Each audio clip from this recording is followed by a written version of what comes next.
This is Mark and Charity's Coffee Podcast.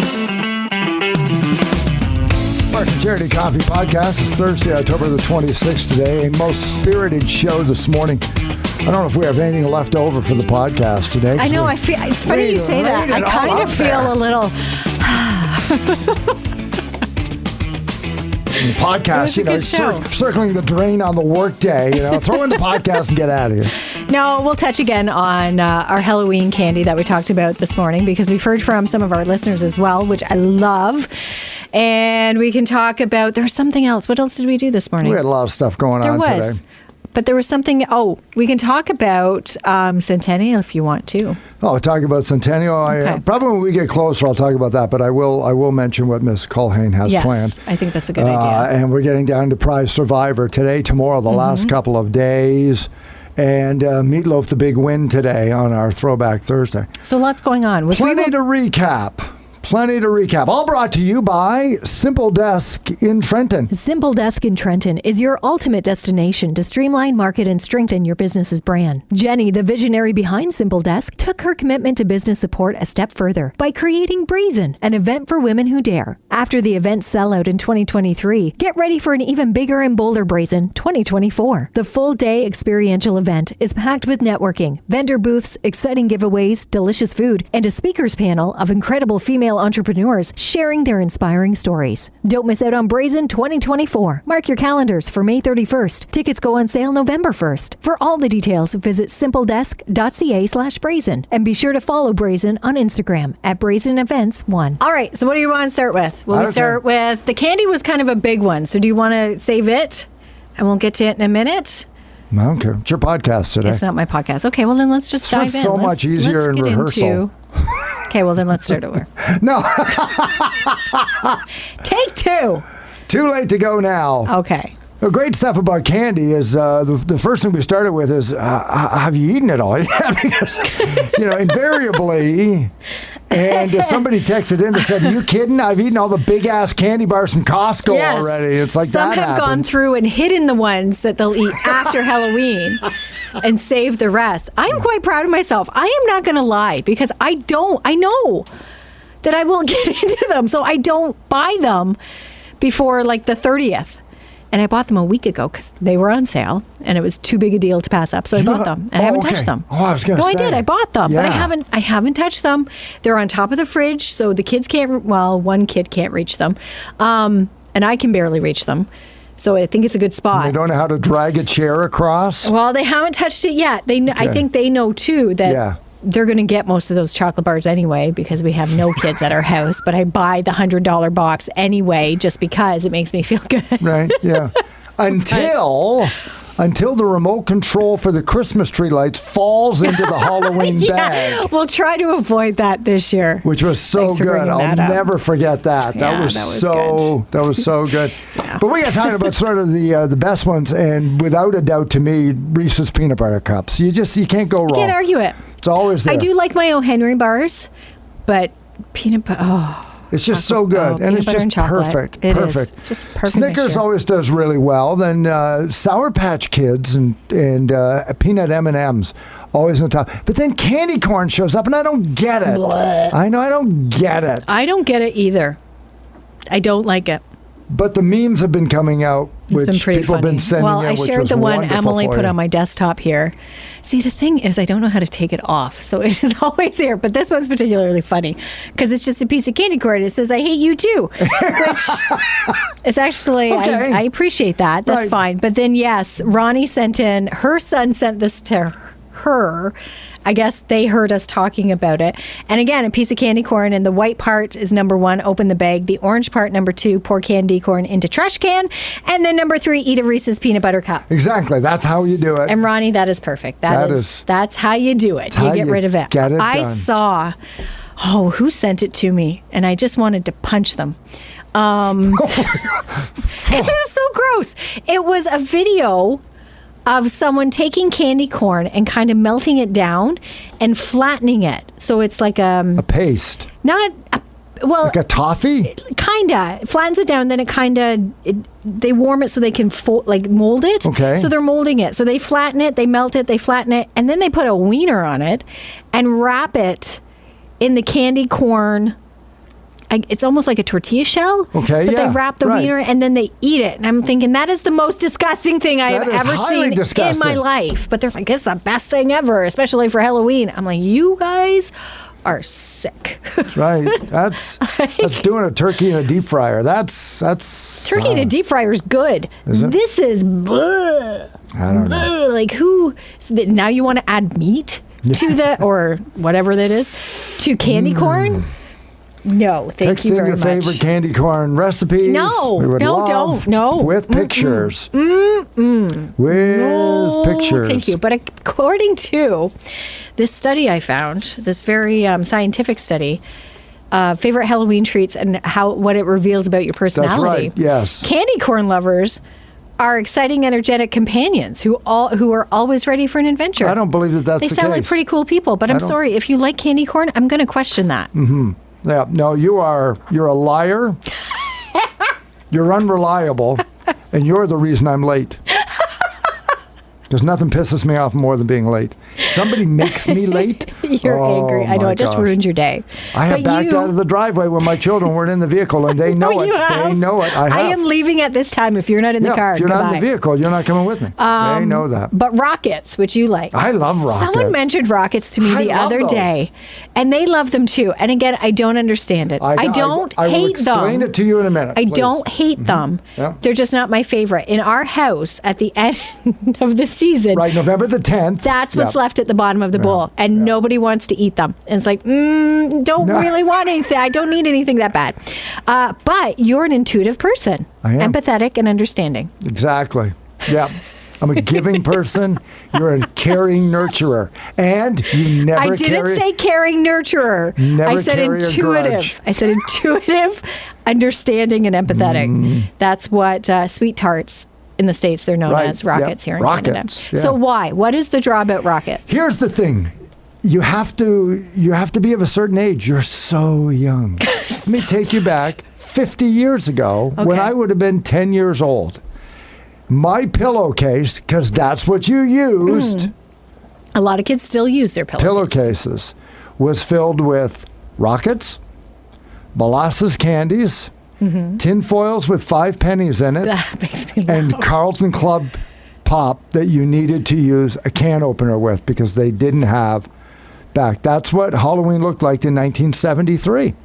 And as a result, the only time you ever got rockets and the molasses candies, and because you know what wasn't big then? Little chocolate bars. Yeah. They didn't have them yet. Maybe Smarties. They might have had the little Smarties. That wasn't on the list this morning. Yeah. So you were really limited in what you could buy. Suckers.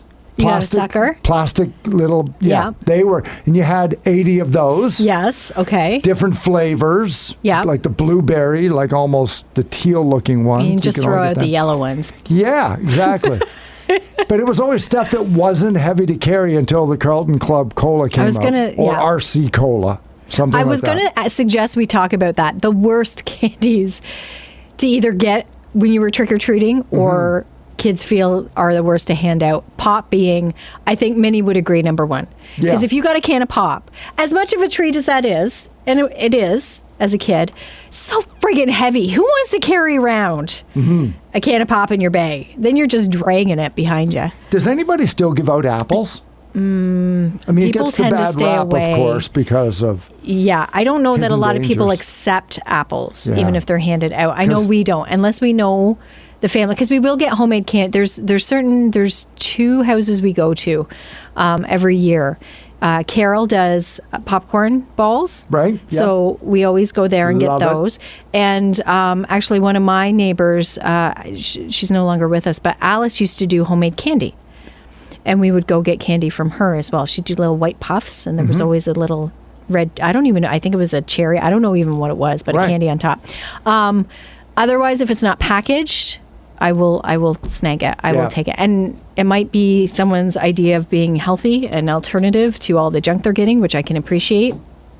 But the way things are now, if I don't know you, then my child's not going to eat that. Because we probably end up with 8 to 10 apples, too, in the bag. So 8 to 10 apples. As a kid. 80 suckers. And that's what people would give out, right? And that's the other thing from 1973 to 2023, and this isn't casting aspersions, this is a sign of the times, is in 1973, every house gave out candy. Every single house. Yeah. Now, not the case. No, if the lights aren't on. Yeah, and that's fine. The people respect, they're not going to go.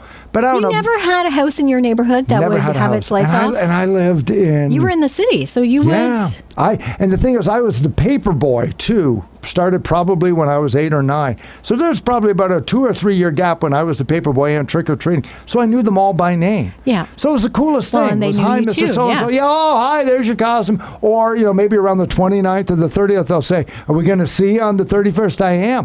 What are you giving away? Oh, wait and see, Mr. and Mrs. So. Yeah. They knew me by name. Mm-hmm. So, I knew everybody in the neighborhood, so I wasn't really worried about. But so you end up with 8 apples and a whole bunch of stuff. And there was one guy who moved into the neighborhood who would give out stocks. Did you ever hear about that?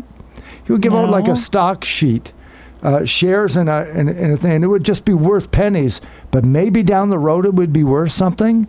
And that was really cool. Are you kidding me? No, that was for real, legitimate stocks.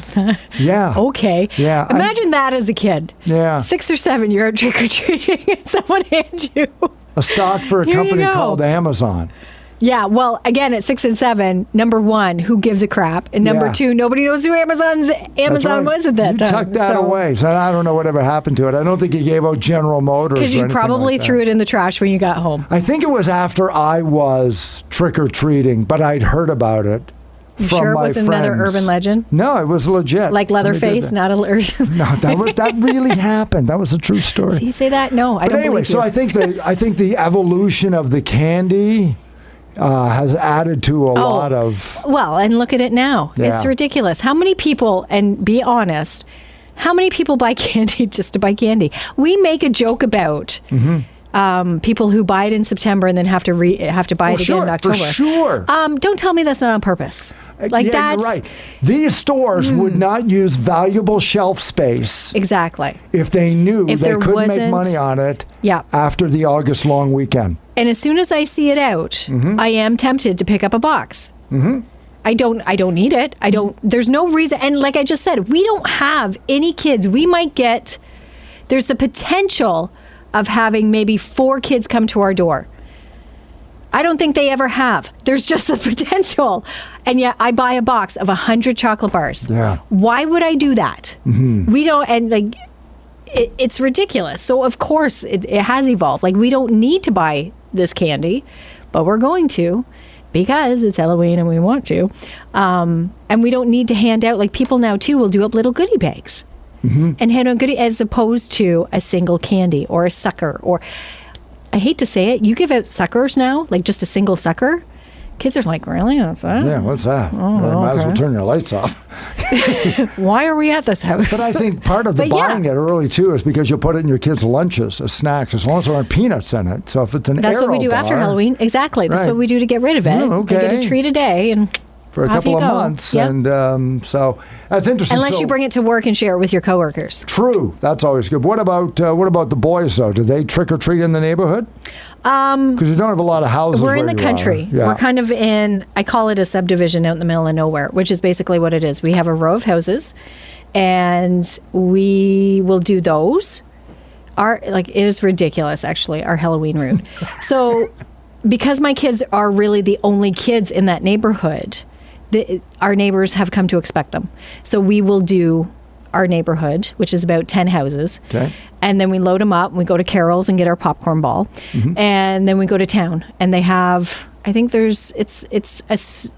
do a loop of about 2-3 blocks. They do a loop. Go to the rich area, right? Well, it's a residential area. The houses are close together. They can walk on the sidewalk. They're of an age now too where they can, especially Nathan's on his own, and they can kind of go and we wait for them. They come back and then we go see the grandparents. Sure. Yeah, I got to do that. Yeah. We hop back in the car and go see grandparents. So we do a bit. Wayne, it's so funny to hear Wayne, because Wayne grew up in the country, which is very different from trick-or-treating in town. And he talks about going house to house, but you'd be on the road for like 3 hours.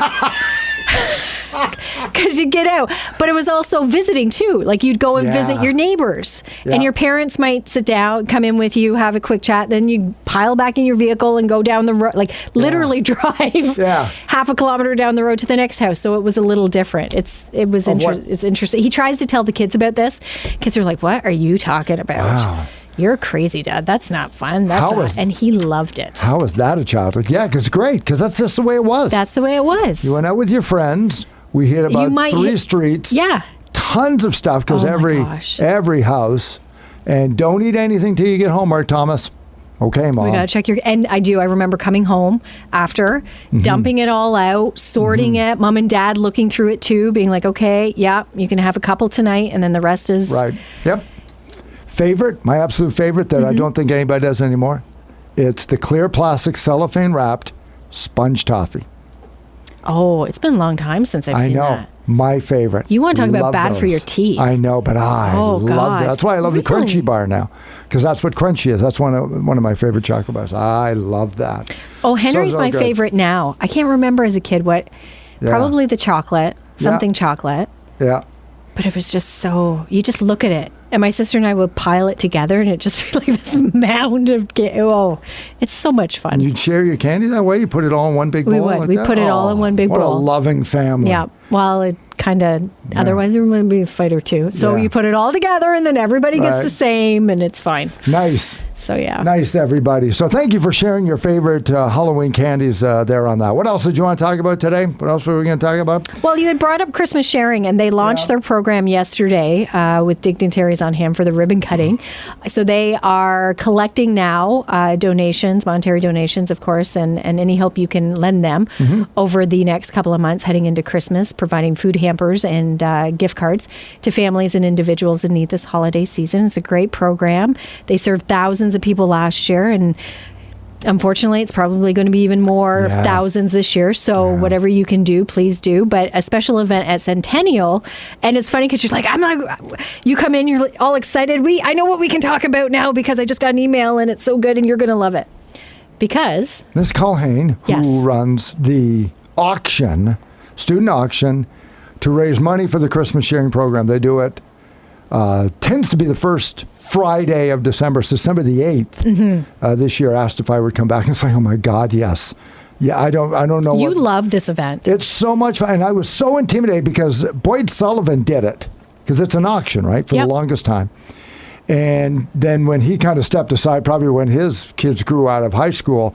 Because his kids went to Centennial? Yeah, probably. Unlike yours. Just like I claim mine did, but they didn't. And the kids think I've lost it. So he suggested me. And so I was, first of all, now I'm following Boyd. Yeah. And I didn't understand it. And then once you get into the groove, it's like, this is so much fun. So what happens is a great many restaurants from McDonald's, Wendy's, Burger King, Harvey's, Mary Brown's Chicken, like all them, KFC, they all get together, and various other programs, Reed's Dairy, for example. So you'll bid on 50 Looney Shakes, and all the food arrives at about 11 o'clock that morning. So there can be 50 Looney Shakes coming in, and the students group up based on clubs and sports. So the girls' senior basketball team rules.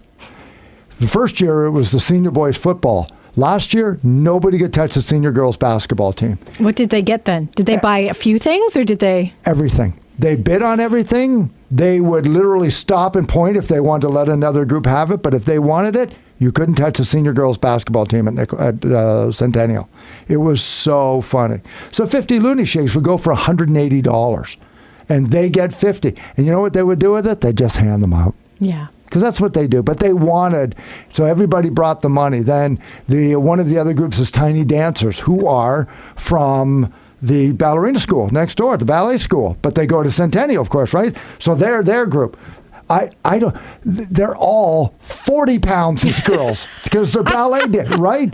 They're like and they're buying the 8 pizzas, and because I know they're not eating them all, they're sharing it, because that's what they do, and then of course, and then the football players, they sit up in the balcony because we don't want them around, because you guys you're just trouble. So sit up there.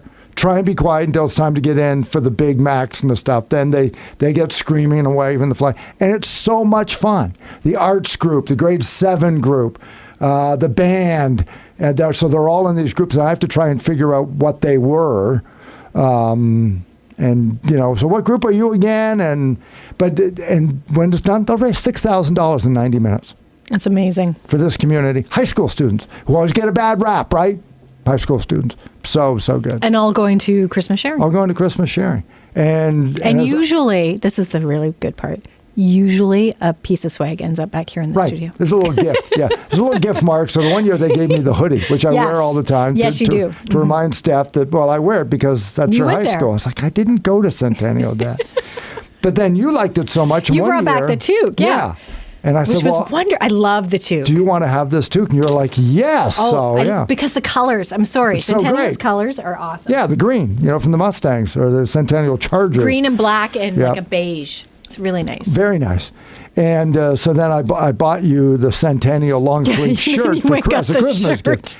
And when I came out and paid for it, I was happy to pay for it. I didn't want it free. And they were like, we looked it up. We don't remember Charity going here. Yeah, she didn't. She's from Campbellford. She just likes the shirt. Oh, thank heavens. So I don't know what it'll be this year, but God bless these people. So It'd be parents, awesome if it was socks. Oh. Could you imagine if they had socks for you? No, I can't even hope. I can't even hope for Charger socks. That would be awesome. But Mom and Dad, they're going to start asking for money, or the young people, they work, it's their own money. It doesn't matter. It's going to Christmas sharing. It's so great. I'm telling you, moms and dads, this. When they ask you for money and it's a Christmas sharing auction, I'm telling you, your kids are great. They really are. So give them the money because they're respectful, they're fun, they share. It's a great lesson. Give it to them because it's wonderful. It is a lot of money for high school students. I was wondering that. Do they do any sort of fundraising leading up to the 8th to kind of... I don't know. Yeah. Generate some of that because that is a lot. And I'm not saying if it's just them, that's not incredible. That's a lot for high school students. So that is very impressive. Yeah, and you're right. You mentioned this morning that they don't even realize what they're doing, and they don't until later. And I hope when that light bulb goes off, they can smile about this because, they're giving back, and they might not realize how they're setting themselves up. Not only that, but how they're helping people this holiday. Yeah. It's hard to imagine even for adults. So for kids to realize, wow, this money really is going to make a difference. And sometimes it's lost on them when I say, here's what I want you to remember is that there are students walking the hallway with you. Their families need the services you're funding. Like you think it's always somebody else. It's somebody probably within arm's length of you in math class because there's 6 or 7 people around you. Probably one of them is going to benefit from this. So you're going to, and then they're going to grow up. They're going to go to university. They're going to get a job. And then one day they're going to say, hey, you know what we should do in the office here? We should raise money for Christmas sharing by having a cat. And people are going to look at us like, where did that idea come from? Oh, well, because in high school, this is what I'm talking about. You're going to plant these seeds to these young people. I don't want to call them kids. These young adults, some from grade 7 to grade 12. And they're great. And they have a great time. And I'm just honored that they asked me to do it, especially when I'm going to be doing something like that on Tuesday of the same week. I'm calling Turkey Bingo for Christmas sharing. Now, I need to clarify something. Is this going to be on TV? Is this like a TV bingo? No, or is it's at the Belleville Club.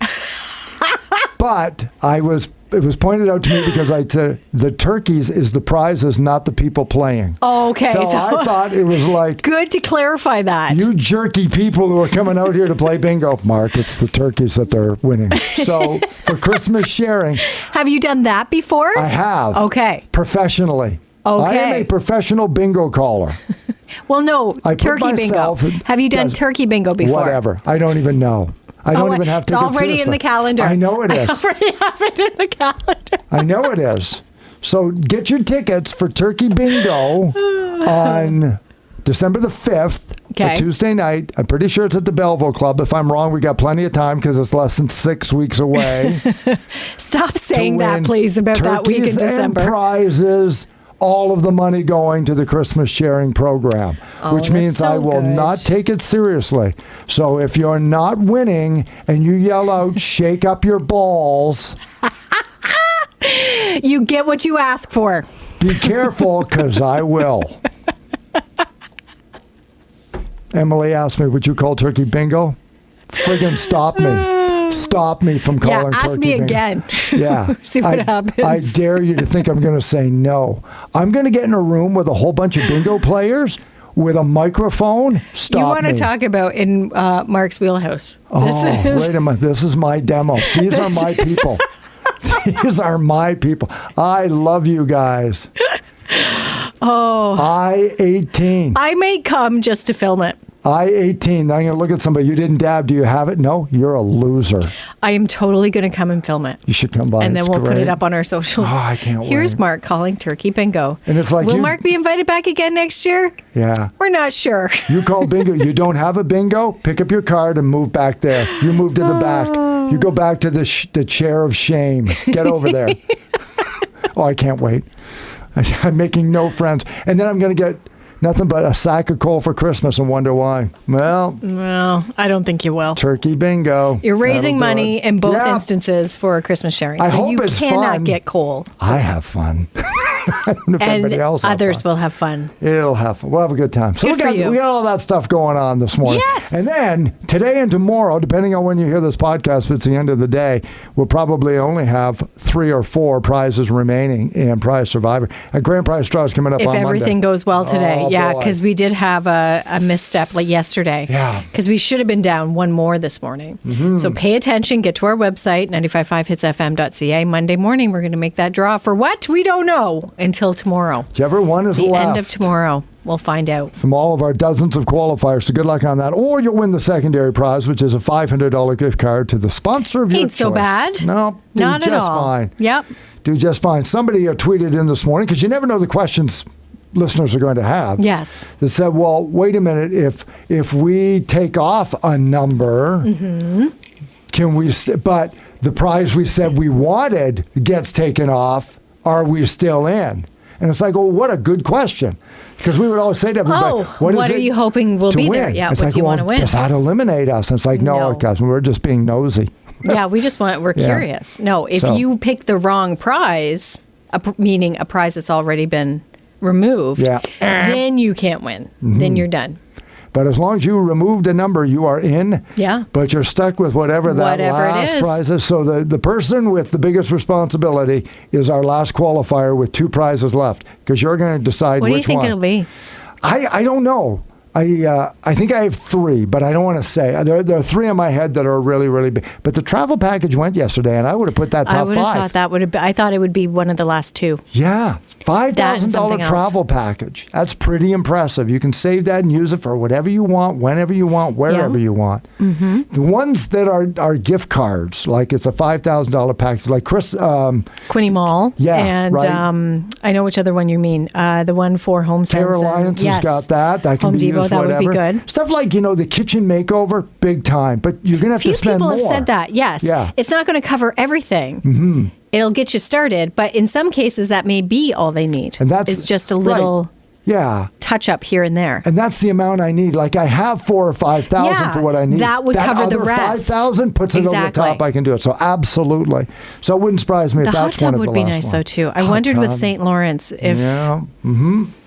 Because we're getting into colder weather. Yeah. And this tends to be the season where people start looking at hot tubs, right? So get on our website, 955hitsfm.ca. See which ones are available following the day today, and join us tomorrow morning. And let's make sure we get another one taken off there as we head into that Halloween weekend. Jimmy Hollywood is going to have Rumor Day. And we're really kind of, not really stumped, but we don't know what direction to go for our Friday weekend kickoff song. So think about it and maybe text it in, whether you want Halloween now, whether you want something from that top 500 list from Billboard that we spent some time on, because Throwback Thursday of the songs not chosen, Paradise by the Dashboard Light was a clear winner today. People just love their pop songs, and they defend them.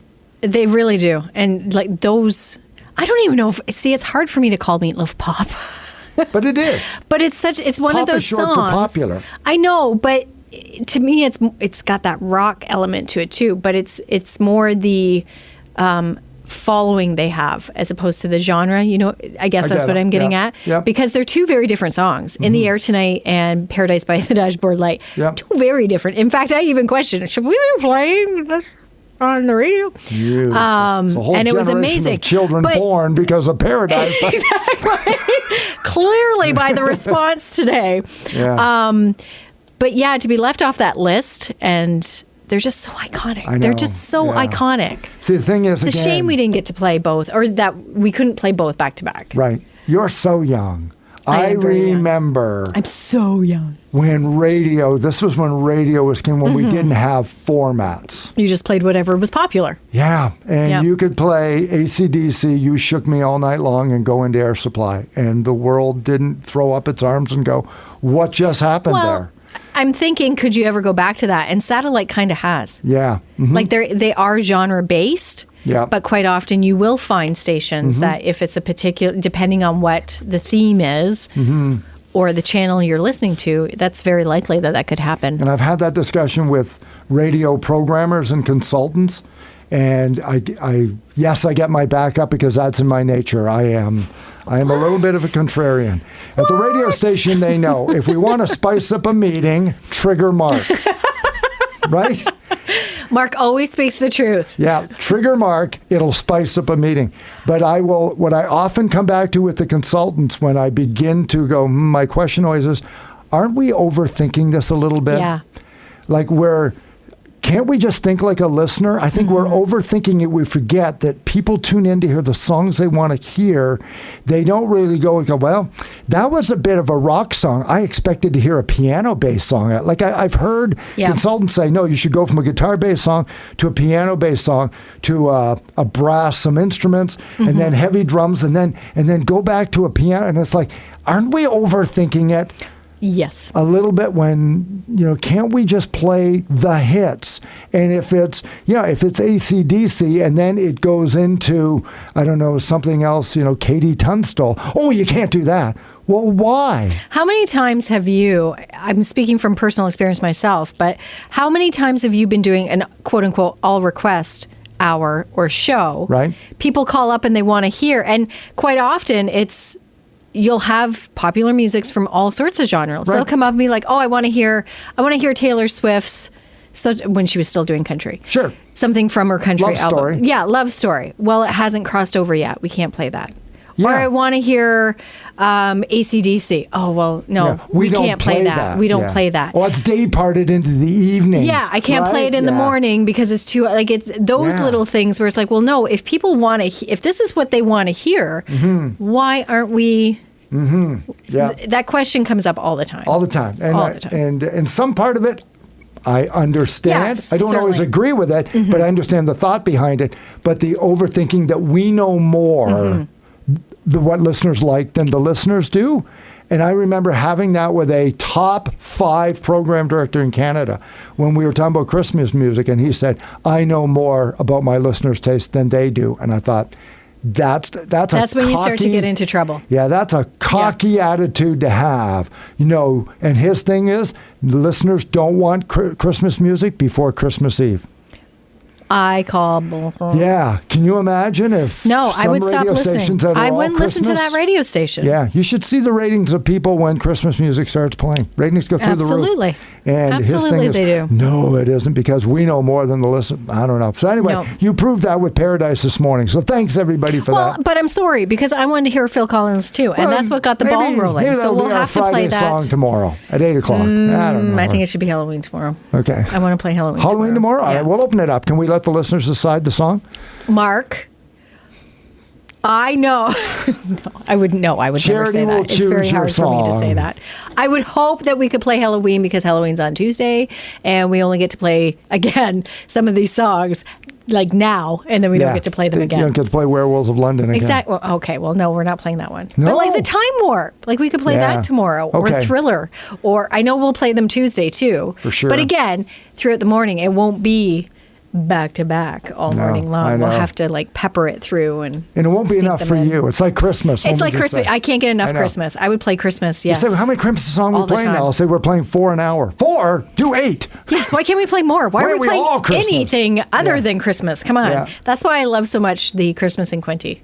Right. When it comes on, that's why I enjoy it. Cause and Christmas nights when we go from 6 until midnight where it's all Christmas music. Because it's funny when we get into that, there's people like you who will text in and say, why aren't you playing Christmas songs? Yes. And it'll be like, well, it's early and we're playing 1 or 2 songs an hour. I never hear it.